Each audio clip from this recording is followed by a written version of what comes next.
पहला पाठ प्रज्ञा ग्रंथ 2 वचन 23 से 24, वचन 1 से 9। ईश्वर ने मनुष्य को अमर बनाया, उसने उसे अपना ही प्रतिरूप बनाया।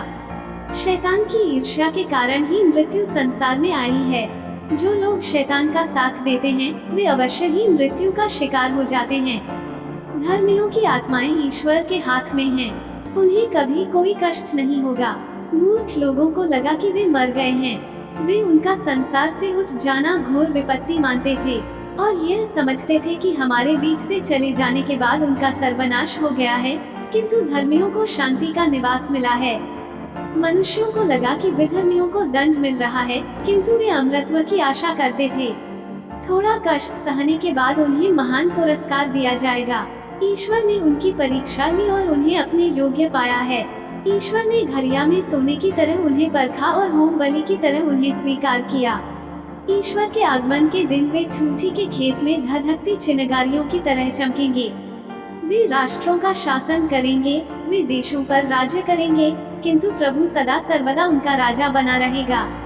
जो ईश्वर पर भरोसा रखते हैं वे सत्य को जान जाएंगे। जो प्रेम में दृढ़ रहते हैं वे उसके पास रहेंगे, क्योंकि जिन्हें ईश्वर ने चुना है वे कृपा तथा दया प्राप्त करेंगे।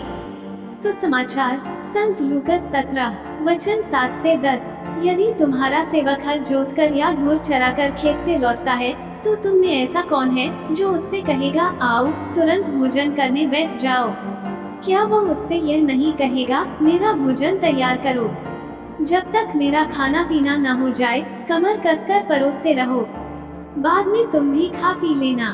क्या स्वामी को उस नौकर को इसीलिए धन्यवाद देना चाहिए कि उसने उसकी आज्ञा का पालन किया है? तुम भी ऐसे ही हो। सभी आज्ञाओं का पालन करने के बाद तुमको कहना चाहिए हम अयोग्य सेवक भर हैं, हमने अपना कर्तव्य मात्र पूरा किया है। मनन चिंतन। प्रभु यीशु के अनुसार हम सभी को सेवक बनना चाहिए।